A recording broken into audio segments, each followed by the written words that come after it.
Welcome to Reach Tips of the Day. Today's topic is your amalgam separator. This particular brand is by Solmetics. It's an NXT HG5. You have all of your products, liquids and solids, coming from your operatory to a holding tank, and then it slowly settles all the sediments of your amalgam or hard products into your lower cartridge. You can see this is a very small amount in this particular cartridge, but as it builds up, you can visually see the sediment build. And when it comes up to this area here, this is your fill line, that's when you replace your cartridge.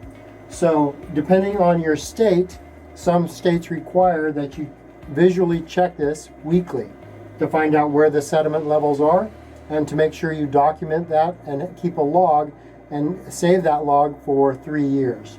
So again, depending on your state, follow your state's guidelines. Very easy to replace on this particular brand.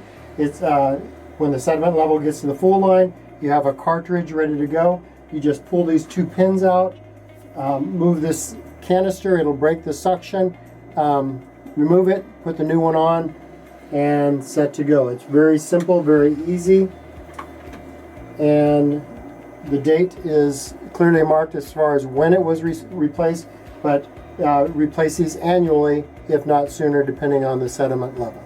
That's your Reach Tip of the Day.